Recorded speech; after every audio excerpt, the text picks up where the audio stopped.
Today's episode of The Watch is brought to you by Hotel Tonight. If you love to score amazing deals at incredible hotels, you'll love Hotel Tonight. Hotel Tonight partners with hotels to help them sell their unsold rooms, helping you find sweet deals at cool, top-rated hotels. Even though their name is Hotel Tonight, you can still book in advance for spontaneous weekend getaways, staycations, 3-day weekends, road trips, business bookings, and more. It's easy. Book hotels in just 10 seconds with 3 taps and a swipe. Get the Hotel Tonight app now and start scoring amazing deals at incredible hotels. That's Hotel Tonight, the only booking app that you need. I need support staff to clear the room. Stand up and walk, now. Hello and welcome to The Watch. My name is Chris Ryan. I'm an editor at TheRinger.com, and joining me on the other line, his definition of peak TV is Aaron Nola. It's Andy Greenwald! Yo, that is must-watch. That is must-watch. Yeah. I was prepared to just laugh it up with you, but... Your boy Warren Littlefield needs to dial that up. We should talk about the Phillies' one true ace, but this might not be the podcast for it. I don't remember anymore. It isn't. Greenwald, we've got you today, we've got you Monday, and then you disappear off to Pilot Land, and we'll have a series of co-hosts joining us over the next couple of weeks, but you'll be back, obviously. I still think... I'd like to maybe send you some voice memos from beyond. I would love that. And then also, I think, I don't know how this was received when I ran it up the flagpole, but I thought a Bewitched situation where you just replace me and call me Andy and just see how it goes would be fine. Call me by your Andy? Like the ants on Fresh Prince of Bel-Air, there was just another one day and everyone was calling her by the same name and everybody moved on. By that same token, couldn't you just replace me with Rosario Dawson? No. Contractually, she's not allowed to do that?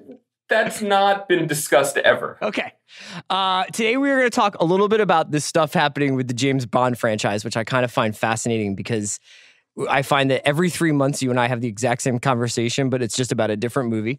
And I also want to talk a little bit about a film coming out next summer that I'm really excited about. And we'll just discuss quickly the 3rd episode of season 4 of Better Call Saul. And then we got some mailbag questions. So fun little Thursday pod. Let's get right into it.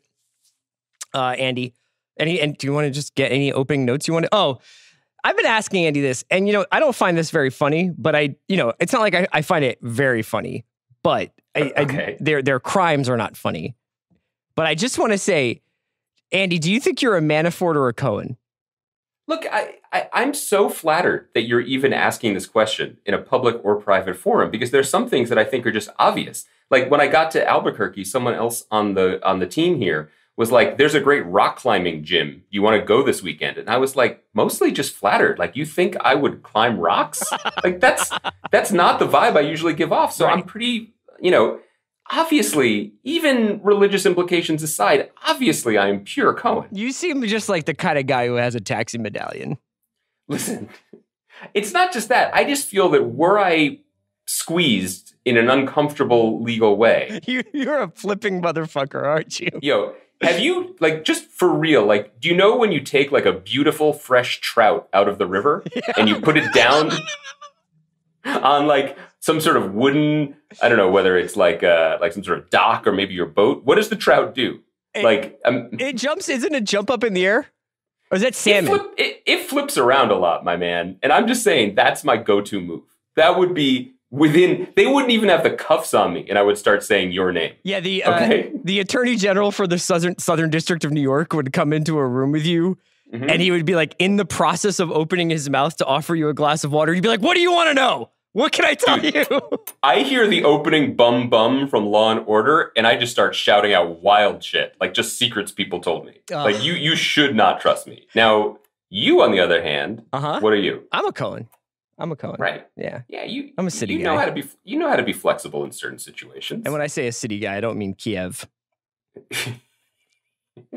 Political humor today. Let's go before we get shut down. I want to talk a little bit about this James Bond thing because this is a movie that got shut down today. Not technically. I think that they're still rolling with pre-production, but as people may have noticed if they read the trades today, Danny Boyle has left Bond 25, as it is known. And by all accounts, it was a statement released by Barbara Broccoli and Michael G. Wilson, the producers, and crucially, Daniel Craig also had his name in this statement, which was that we've decided to part ways with Danny Boyle over creative differences. And of course, in the next couple of days, there was a lot of speculation about why this happened and what the case could be. I'll give you a little context. A little while back, Daniel Craig agrees to come back to do Bond for a rumored, I think, $25 million paycheck after doing the very successful Casino Royale, Quantum Solace, Skyfall, and Spectre, although I would say Spectre is probably the worst of those. And he and the producers apparently really wanted to get a fresh voice involved in the franchise, and they targeted Danny Boyle, and they went after him, and by all accounts, had said to him, like, what's it going to take to get you to do this? And he was like, well, I got to finish this TV show I'm working on. They were like, Brian, no problem. And then he was like, I'd like to write the script with John Hodge, with whom I've collaborated many times, Train Spotting, many other films. Fine, great, incredible, awesome. And they did the script. They're 3 months away from shooting. They had shelved another script by Robert Wade and Neil Purvis, who have written the last, I think, 6 Bond movies, to do this Danny Boyle, John Hodge script. They're ready to rock, and they part ways in what is basically a Groundhog Day of these other franchises, whether it's Solo, whether it's some of these other Star Wars movies, a bunch of these situations, Colin Trevorrow on Star Wars, where you kind of get down the line a little bit in the courtship process, and then the very thing that you wanted, which was a unique perspective, is the thing that turns you off. And now there's stuff coming out that Danny Boyle and Daniel Craig may have disagreed on the casting of the villain in the movie. And apparently Danny Boyle wanted to cast this guy, Tomasz Kot, who is I believe a Czech actor or possibly Polish, but he's in this movie Cold War that's coming out soon. And he's Polish. And you know, he's apparently remarkable in this film that's coming out, but is not very well known, and I have no idea whether or not Daniel Craig didn't think he was big enough or didn't like the actor or whatever. And then there's also this stuff that in the script, apparently this was like updating Bond for the Me Too era and had like Russian hacking involved, and it was very contemporary. And it turns out that the James Bond franchise, surprise, surprise, is a little bit more conservative than we thought. Danny Boyle is such a Manafort. Oh my God. Look, you've nailed it. I mean, everybody says they want to be new and edgy and reinvent things, but they don't really. You know, you can't do that on the fly. You can't simultaneously be conservative and stodgy and comfortable and also change. That just doesn't ever work. It's a recipe for disaster. And the deeper thing here, and I know this, I know that people who are much more Bond obsessive than I am know that the Broccoli family and Wilson, like, they control this very tightly. Obviously, this is their life's work at this point. It's not like they're going to just call up Kevin Feige and ask him to take over, or Kathleen Kennedy, or do what some of these other, we're not in a George Lucas letting someone else, for $1 billion take over his life's work situation here. This is what they do, and they're not going to let go. And of course, they're very, as people who have become very successful and have been doing something for a long time, they're very mindful and careful about the choices they make. But I don't understand why they're making this movie. I don't. I mean, Daniel Craig has had his time. He seemed very eager to leave, but 25 million reasons why he didn't leave, why he shouldn't leave later. He's still there. Wasn't it just a week ago when Idris Elba was flirting with the internet, pretending he was going to be the next James Bond? It's like, put up or shut up, like, let's either try this again and try something new, or let's not. And I don't even say this as someone who thinks Danny Boyle should be spending his time making a Bond movie. But if he were to be spending his time making a Bond movie, I would much rather be about updating Bond yet again and casting an interesting young actor and having Idris Elba play the main role. You just can't split the difference and make both movies at the same time, as everyone's learning. Look, the last Bond movie, which was not very warmly regarded, it was terrible. It made $880 million around the world. Okay, what do I know? So this is going to keep happening because these franchises are talking about profit margins so large, upwards of $1 billion, upwards of however many hundreds of millions of dollars that they're talking about, that they may win the day with a conversation about wouldn't it be cool if the director of A Life Less Ordinary directed a Bond movie. But at the end of that day, they got to get somebody who's going to make the exact same thing that they are so well known for. Yep. And I think that more and more, I would encourage, I mean, not that anybody gives a shit what I think, but I would encourage people to look at Mission Impossible Fallout as like the best of both worlds, where it's like you have somebody like Macquarie who plays within the formal limitations of that series and works with this star in a very harmonious way and figures out the best way to use that star and still finds ways to express himself. And I think that would have been the ideal here for Bond. But Bond is not like, let's have a wildly new take on Bond. I think that is something that you and I want, and maybe something that some other people out there who are like longtime Bond watchers but would be up for something kind of zany want. But for the most part, people just like, this is going to be one of like 6 movies they see in a year, and they don't really want it to be like a jittery, digitally shot movie that's a treatise on Me Too. And I think that sucks, because I think that would be amazing to see, but that's the reality, right? Yeah, I think that's right. And I think I think the Macquarie point is the really good one here. A couple of years ago, when we were talking about the success of the Marvel movies, and in particular, we were pointing to how the Russo brothers were, to some, when they were named the directors of Winter Soldier, they seemed like a left field choice, but actually they were brilliant. There was a brilliant decision, because these guys work within the confines of television, which was a better fit for the way Marvel makes movies than auteurist filmmakers would ever be. I think it's worth updating that conversation now to consider how Macquarie works. And I probably said this before, I'll say it again. His interview on Sean Fantasy's podcast, The Big Picture, is just incredible. I wish it was 3 times as long. I love listening to them talk. And particularly, I loved hearing how Macquarie approaches things. And I have to say, it is from the place of a working writer, which is to say that when he sees a set of circumstances, exactly, it's problem solving. And it's not even that he looks at them like problems anymore. So with Mission Impossible, it's how do we top the last one? How do we service Tom Cruise having final cut and wanting to basically come close to suicide every movie in terms of special effects? How do we make the same thing again, but new? And he doesn't think of it with a negative attitude of this is a problem. He thinks of it as an opportunity. And, you hire Danny Boyle, who is an Academy Award honored director who's been making movies for years. And when he's brought onto a project, you're buying the Danny Boyle vision and experience, which, as you should. He's not looking to solve someone else's problems. He's looking to blaze his own trails. And the Macquarie example, I don't know how many other people are out there like that. And obviously he's blessed by being a decent director himself, certainly, but also aided by the very best in assistant directors and storyboard artists and blah, blah, blah. But if franchise filmmaking is television now, and just in the terms of the production, if not the overhead costs, it's going to have to start acting more like it. And I guess it's a tougher lesson for some franchises to learn, like Star Wars, like Bond. So if James Bond 25 has kind of taken a hit in the movie stock market over the last week or two, one movie that is just an absolute rocket ship is Top Gun 2, which is not something that I needed in my life. Like, you often say, like, well, do we need this movie? Do we need this movie? I wasn't like, I really want to know what the update is on Pete Mitchell and what's going on for these guys. I need to return to Miramar. And then they cast Miles Teller and Glenn Powell as the new generation of pilots. And I was like, you have my attention. And then they padded out with the Bruckheimer supporting actor all-stars, namely Ed Harris and John Hamm. But along with Jennifer Connelly and Val Kilmer, who's reprising his role as Iceman.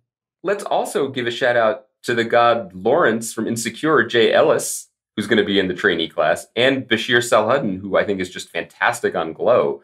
Like, this is a legit cast. Yeah. This is a legit exciting and Thomasin cast. McKenzie, who's in that movie, who's in the Deborah Granick movie that was just Leave No Trace. So it's like they actually weirdly just have this incredible all-star team for this movie that seems sort of silly.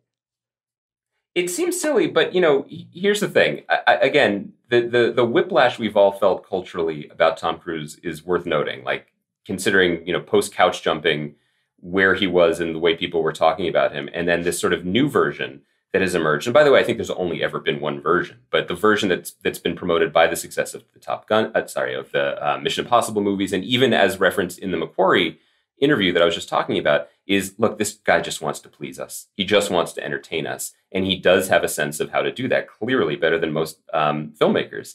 And if he really felt that this was the movie to make and this was the script that captured it, I'm kind of inclined to believe him.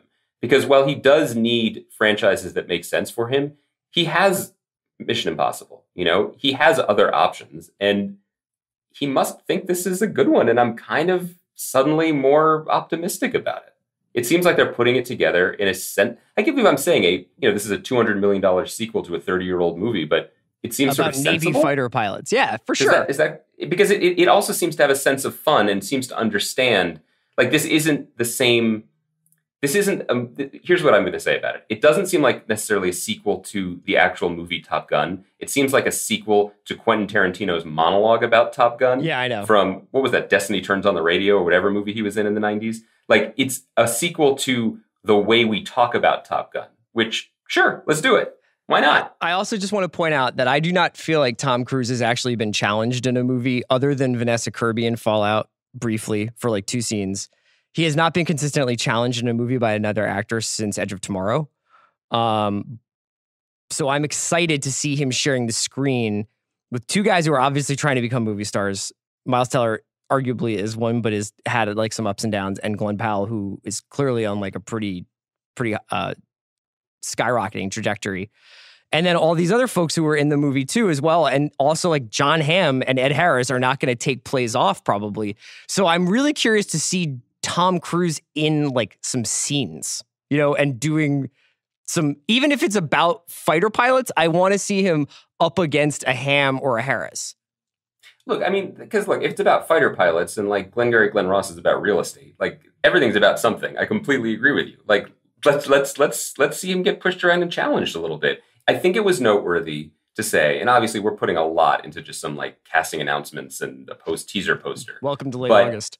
Exactly. But I do think it says a lot that this is a guy who, anytime he has been not just challenged in performance, but basically been set up in a position in a movie where he's going to be supplanted in the movie. And we often talk about Jeremy Renner's completely bizarre spun around role in Ghost Protocol. Whenever that's happened, Cruise has just been threatened like an alpha and bested his opponent. This movie is about him passing the torch to some degree, right? To the Miles Teller character. Mm-hmm. And we all knew that going in. He knew that going in. He was part of the casting process. The great history of Tom Cruise passing the torch. But then they doubled down and cast Glenn Powell, who was the runner-up to Miles Teller, in an unknown part. So whether they boosted a part that was already in there or just added a part to the script, now it's 2-1, if not 3-1, with Jay Ellis and those other dudes in there. We'll see, right? Yeah, I mean, absolutely. It'll be interesting to see how he responds. All right, before we break, do you want to have a couple of any words about the most recent episode of Saul? Just that it's, I truly enjoying this show, and I think that was the takeaway from anyone who heard us wax about it on Monday. I think that we picked a fun day to talk about how crucial Michael Mando is to the show, considering what the show put him through. My only other feeling about it is it's not even a feeling. It's just like, it does feel like we're getting to the part of the set list where they're going to start playing the hits.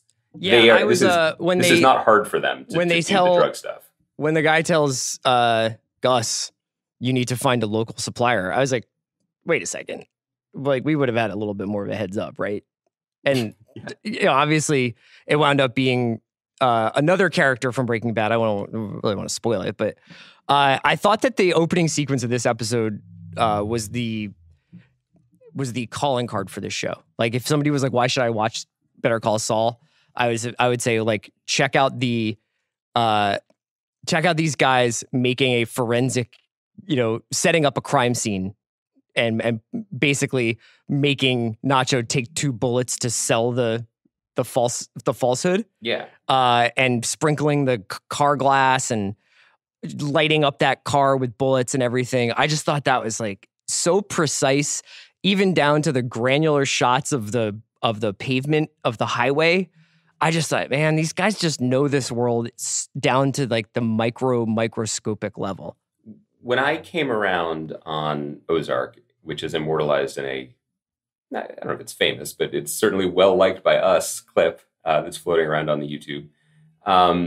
one of the reasons that I was sucked into it is that just the breathtaking pace of the pilot, which, as we said at the time, feels like 3 or 4 seasons of Breaking Bad in 25 minutes. And I love the ballsiness of that. And I love the exhilaration of that. But look, there is still something to be said for showing your work and going step by step. And the pleasure that the filmmakers take in articulating that for us, and just the thought that goes into every step, as you said, it is the rare show where it is very, very fun to watch the sausage being made, as opposed to Ozark, I guess, in this analogy, which is just pure Chicago sausage. That's right. All right, let's take a quick break to hear from our sponsors, and we'll come back and answer some of your questions in a mailbag. Over the last few weeks, I've gone in and out of love with my beard. A lot of my coworkers have commented on it. Keith Fujimoto is sitting here with me. He was like, you got to grow it. Zach Mack was like, you got to grow it. But it just gets too itchy in LA in August. I can't hack it. So when that happens, I hack it off with my Gillette Mach 3. Gillette offers a variety of shaving products for every guy, regardless of his personal style, skin needs, or budget. You growing a beard, you losing your beard, you got sensitive skin, you got skin like a leather horse saddle, doesn't matter. And whether you want 3 blades or 5, the Gillette 3 and Gillette 5 razors have you covered, all under $10. That's high performance at a low price. Get Gillette Performance delivered to your door and find Gillette 5 at GilletteOnDemand.com. Subscribe today.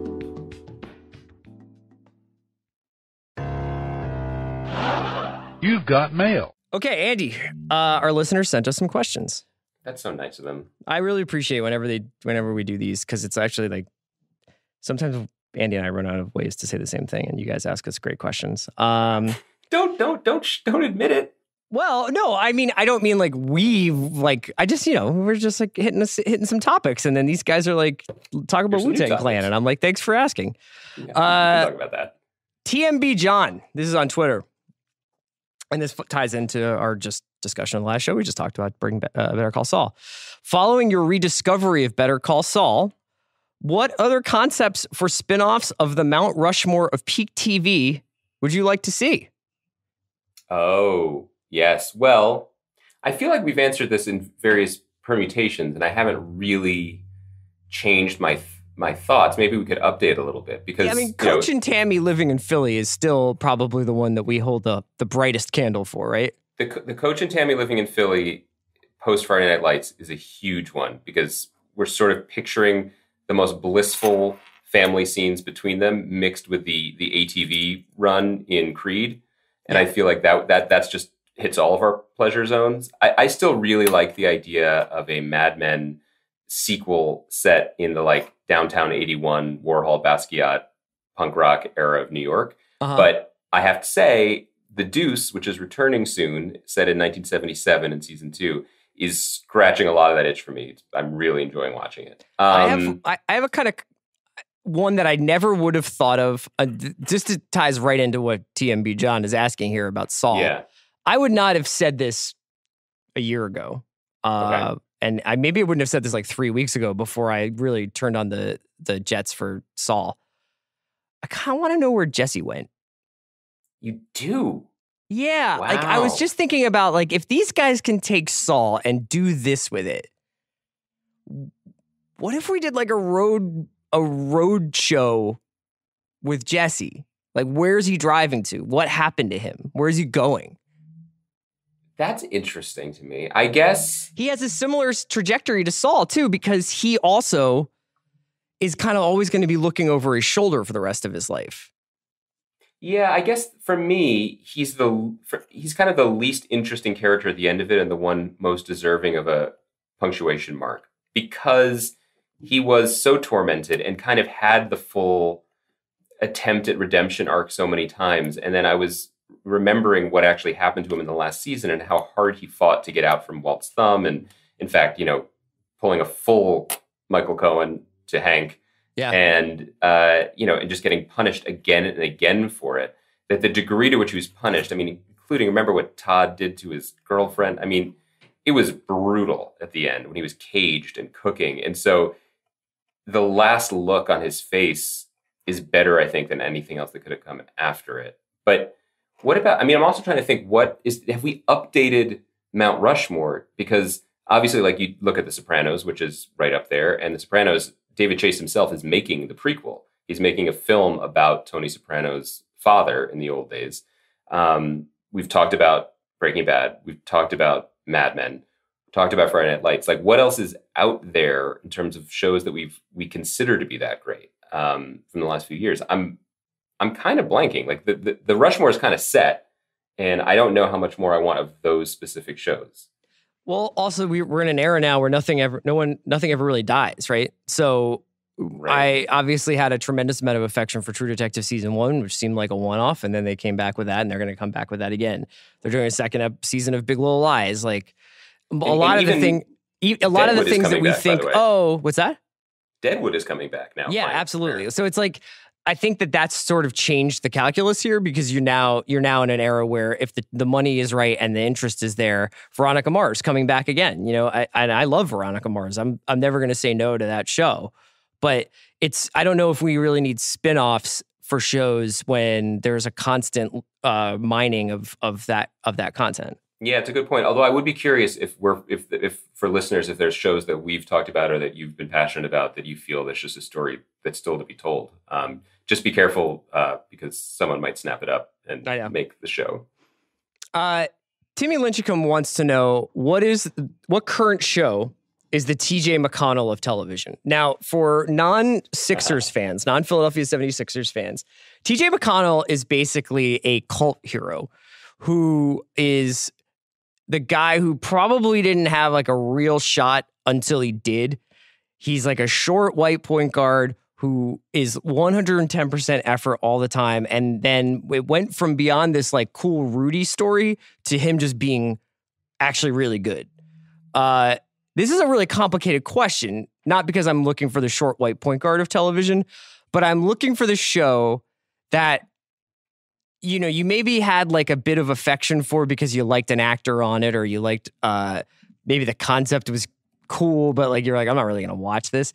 And then against your better judgment, it became like, oh, this is like good. It's a little, I mean, this is a surprising candidate for the undersized white point guard of television, but because of our recent conversation about it, I'm drawn to saying Insecure. Only because, not just for the cognitive dissonance that I put in the mind of everyone, but because that was a show that I think the ceiling got much bigger than I think I expected. You know, I enjoyed it when it debuted. I was impressed by it, but I didn't expect it to be able to go to the places that it's gone or reach the audience that it has. And it's scrappy and it's beloved. I like it. That's a good answer. Thanks, Mike J. Fox 58 wants to know, why do you think the talk show format isn't working for Netflix? Or the question, can OTTs ever be a place for weekly appointment viewing? And I'd like to bundle this question in this tradition of modern media parlance. And then Jared Foley on Twitter also asked, on the topic of Netflix binging versus weekly appointment viewing, don't you think Hulu might have the best model, dropping 2 or 3 a week? Hard to pick just one favorite, and different shows lend to different models, but Hulu seems like the happy medium. So I think we've sort of touched on this before, where it's like, we really like the Hulu model. They probably just need slightly better shows. Yes. But it's worth having like a quick kind of refresher conversation about Michelle Wolf's been canceled. Joel McHale's been canceled on Netflix. They're obviously not going to stop making these kinds of shows. Hassan Minhaj has a show coming on Netflix in just a couple of months. But it's this complication of, if you are not working from a position of leverage, whether it's like I'm doing SportsCenter, so I can be Scott Van Pelt and try some stuff at late night SportsCenter, but essentially people are going to turn me on when they get home from the bar to watch highlights, or you're the Tonight Show, or you're filling David Letterman's spot, or you're Kimmel. How do you make inroads? And, you know, you and I are both fans of Deezus and Mero, who have moved to Showtime now, but I think you and I are both fans of Deezus and Mero without actually watching Deezus and Mero. We just watch it on Twitter. Exactly. Yeah. So I don't know. Personally, for me, I'm in a spot now where like it would have to be a pretty extraordinary television show to get me to start making appointments to watch a talk show at night. Yeah, well, I think it's two questions. I mean, both changing tastes and changing expectations, which I think is what you just hit on. But also, it doesn't make sense to me on streamers. it doesn't make sense. When they signed Chelsea Handler, I was like, I don't get it, because why would we go to watch something topical at a place that is defined by its complete unstuckness in time? It's just, those are two different business models. And, I think it's a huge shame, especially with Michelle Wolf, who I think is really funny. But in a way, she was kind of throttled by being on Netflix. I mean, there's two ways to look at it. Either Netflix pockets an exciting talent and pays her and lets her just go to work, and they get the shine from having someone so talented working there. And then, people can find the show, or likely they might not. Or, or she just shouldn't have been there bottled up behind not just the subscription wall, but behind the expectation wall. I think that there are still things that make sense on linear television, that make sense on live television. Just anecdotally, I'm, as people know, in a hotel for quite some time. And I've been watching screeners or watching Netflix or Hulu or whatever it is on my laptop. But sometimes at the end of a day in the office, I have been doing something that I don't usually do at home, which is turning on the television set. Yeah. And I remember, I don't mind watching a talk show, or I don't mind watching, obviously I like watching sports, but I don't mind, what I used to like to watch? House Hunters International, man. And I don't watch it anymore because that is, for me, the ultimate, oh, look at that show. And that is a category of viewing for some people still, without a doubt.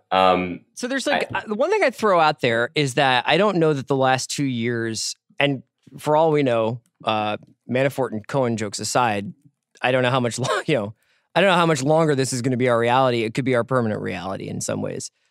But I don't think that the last 2 years are necessarily the most accurate lens through which to view this, whether or not a talk show can be successful on a streamer, because almost any talk show now has to orient itself around Trump as the sun on which it orbits, around which it orbits. So I'm trying to think Gethard is going off the air. I don't even know. Do they still make Eric Andre?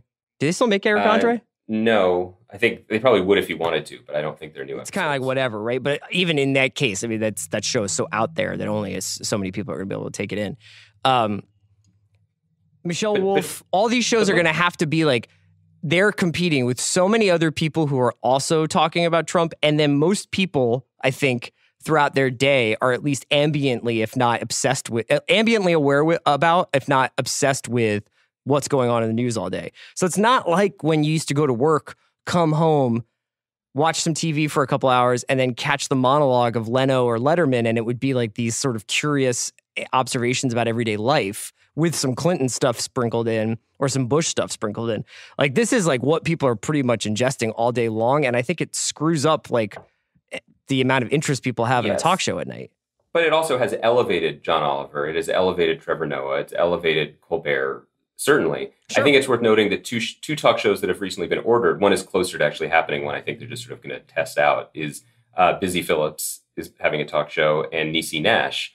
And though both, I would love to hear their opinions on the current state of the world, my guess is that that's not the angle that those shows are going to take, which is a sign of going the other direction. And I think in general, though, we know that Netflix is coming to eat the soul of linear television. They want to have all of it. They want to have, they want to steal the cooking shows from Food Network. They want to steal the talk shows, or at least they did. They want to steal the procedurals from broadcast television. They've stolen Shonda Rhimes and Kenya Barris.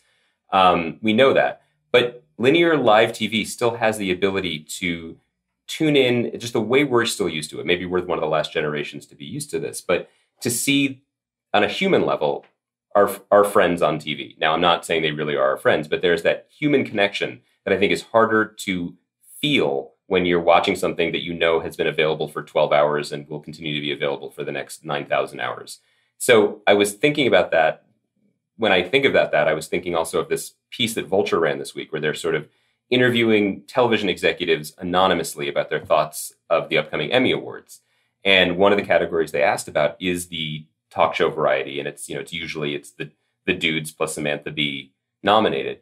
And a bunch of people said that this was Jimmy Kimmel's year, and obviously Jimmy Kimmel is a friend of The Ringer, a friend of Bill, whatever. But I'm singling him out because the reason everybody was saying that it's his year was because they were saying, well, what a great broadcaster he's become. Not just talking about politics aside, talking about his own personal situations with the health of his son, hosting the Oscars, becoming that guy that traditionally people like to end the day with. Now, of course, I'm sure he's talking about Trump all the time. They all are. But that human level is still appealing. And I think that will survive and thrive even after, if we survive this particular moment. The fun question here that we ordinarily don't really get a chance to talk about, but the theater, but we mention it from time to time. Christian Bohem asks, occasionally you guys let some possible former theater dorkery slip out. Is there anything you've seen on stage, classic or contemporary, that you'd like to see adapted for the screen? And a follow-up, is now the time for those fatigued by comic book movies to go back to the theater? I think it's always great to go to the theater. It's one of those transporting experiences that when it clicks, it can be completely mesmerizing, and you find yourself floating out of your body when you're in a room watching people perform like that. I've always kind of wanted to see what someone could do with Tom Stoppard's Arcadia, which I don't believe was ever adapted for screen. No, but would be very challenging and very complicated. Even some of the people who were in it aren't sure exactly what happens or what it's about. But did you ever have any that you were like, oh, I wish this would be made into a show or a movie? I was wondering if you might want to list some of the plays you saw me perform in during my illustrious collegiate career, in which I just sort of played the, assistant to the people who played the lead roles on the main stage for 2 or 3 years before quitting acting. Not Bulgakov's Flight, that one didn't motivate you, or the time I played Man in Howard Corder's Boy's Life. No, I mean, it's a great question, but I think the trick with theater to the screen is because it is a performed medium, people often make the mistake that they, success often don't make when they're adapting books, which is just having to understand on a visceral level that it's a different medium. And you can't just put a camera on it. These are stories that are built to be happening in front of you immediately live, and it just isn't the same if you just roll tape. So all that as a wordy way to say, I have no idea. I mean, like everyone in America, I am excited about the possibility of one day bringing Hamilton to the screen in some form. But the reason they don't, I think people know this, like the reason it takes years and years for a successful musical, for example, to be brought to the screen is because they don't make those deals until after X number of touring productions have run. They want to basically wring and I say this with love and respect for this show and the people behind it, they want to wring every possible ticket dollar out of it before they commit it to the screen. Which probably means that all the great people who you and I saw in Hamilton on Broadway, like Lin-Manuel Miranda and Daveed Diggs and Leslie Odom, won't be in the film version. But that's okay. Maybe it gives people time to think about what it could be. And I think those thoughts are the ones worth having. Like, okay, well, it's successful in this form. What could it be next? Yeah. All right, let's wrap up with a nice question here from Sentimental Robot, who wants to know, what's it like making a TV pilot? I think only one of us can answer this. They'd also like to know, how many green chilies can one man eat in a week? And are you going, they just basically are like, are you going through the traditional pilot process, pilot order, shoot, then series? There was another question here from Hate Street Records about whether or not you were at all worried about, now that you're making something, do you have in your mind a list of people who might not be into what you're doing? But I think we can skip that one. Oh, no, that's fine. I mean, look, you can't, there's always concern, and like when I was writing articles, I'll just use when we write articles, or when we wrote articles for Grandland, or you're writing for The Ringer, you always have some concern about how things will be received, but the one muscle you definitely learn is you push that out of your head as quickly as possible. And I'm under no illusions about the fact that a former critic making a TV show has a giant target painted on his back, but I'm getting I'm going to destroy you. But I'm getting that target covered over with a wolf tattoo, which is very easy to get here in New Mexico, by the way. Kendall was right. So I feel like I should be doing a better job making this more transparent. This is a pilot order. USA ordered a pilot at Briar Patch. We're making the pilot here. We're recording this on, Thursday the 23rd. Next week, we're doing the Tech Scout, which means we get in a van with everybody. We drive around every location.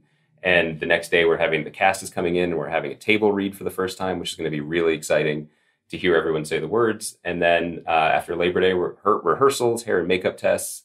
And then we start filming next month. And then we got 3 weeks of shooting all around here. Because it's a pilot, we don't build anything. So there are no sets. Everything is on location. And we will do our best, and we'll shoot the hell out of it and post and edit and everything, and find out like around Thanksgiving if we get to make 9 more, which is of course the goal. But I'll tell you, it's incredibly exciting. And it's so far, and maybe this is not everyone's experience, but it has been very much like the frog in the boiling water, like it feels like a sauna for a while until you realize you're being cooked. Because so far it's been really enjoyable. I mean, it's hectic. I would be lying if I said every role in the show was cast. And we're shooting in 2 weeks. So I guess that really, but everyone warned me about that everything feels that I'm available to play multiple parts, and that's probably something that shows don't do enough, is have one actor play like multiple roles. That's the way you want to bring the theater to the screen. But that's kind of a break in case of emergency thing. Yeah, we know we have, maybe we take you for granted because we know we have your gifts and the gifts inside of your performing toolbox, and I do know, and other people have pointed out that a lot of your work for The Ringer the last year has been one incredibly successful and long demo reel, so we know that. The problem is I just don't have the part exactly for I know. you. I mean, that's why I'm kind of holding out for Arcadia. I think that's right. I think you would be better served playing a classic scholar in England. I don't have a part for like an FBI profiler, unfortunately, but there's always next season. I have a question for you. Oh wait, can I say one other thing though? That's so far there's really only been one moment when I was like, oh shit. Yeah. Which was, everything is considered. Everything is thought about and planned for and decided upon. Everything on the screen is the result of a decision. And I'm, I've said it before, I'll say it again. I'm incredibly lucky to have this visionary badass Lily Amirpour directing it. But there's a bus in the background of one scene.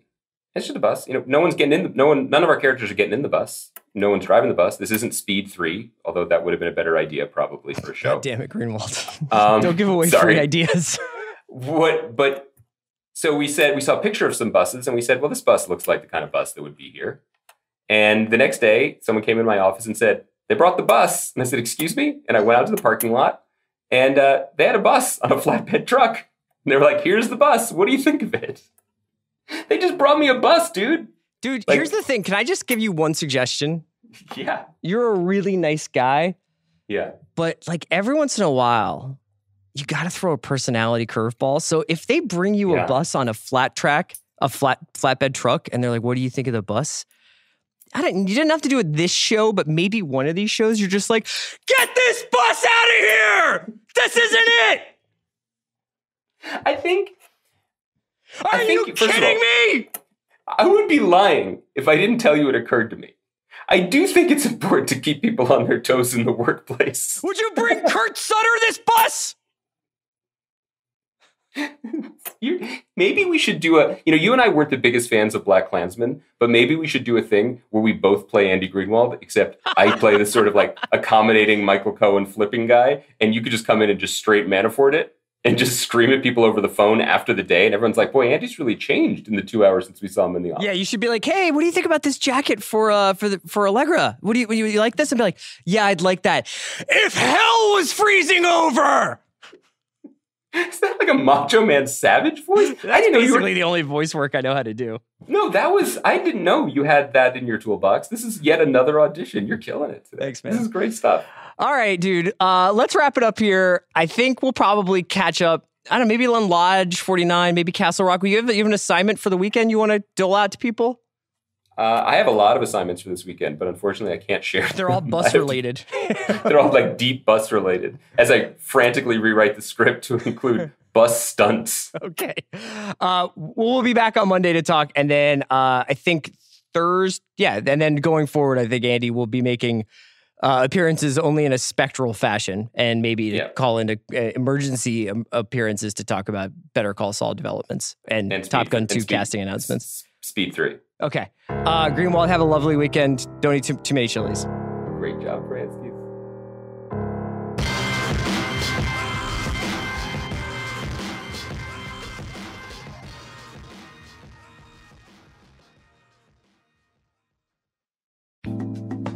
Today's episode of The Watch is brought to you by Gillette. Guys, as you know, I have been working on this facial hair situation. It's not going great. You know, I'm not going to lie, but I'm clean shaven now, and that's always a pleasure to go clean shaven because I got my Gillette Mach 3 razor. Gillette offers a variety of shaving products for every guy, regardless of his personal style, skin needs, or budget. If you shave once a day, if you shave once a week, you can't go wrong with Gillette. And whether you want 3 blades or 5, the Gillette 3 and Gillette 5 razors have you covered. Also, their shaving creams are dynamite. They're the only ones I use. You can get that stuff, the Gillette 3 and Gillette 5 razors especially, you get for under $10. That's high performance at a low price. You get Gillette performance delivered to your door. And find Gillette 5 at GilletteOnDemand.com. Subscribe today. Today's episode of The Watch is brought to you by Hotel Tonight. If you love scoring amazing deals at incredible hotels, you'll love Hotel Tonight. Hotel Tonight partners with hotels to help them sell their unsold rooms, helping you find sweet deals at cool, top-rated hotels. And even though their name is Hotel Tonight, you can also book in advance for spontaneous weekend getaways, staycations, 3-day weekends, road trips, business bookings, and more. It's easy. Book hotels in 10 seconds, just 3 taps and a swipe. Get the Hotel Tonight app now to start scoring amazing deals at incredible hotels. That's Hotel Tonight, the only booking app you need.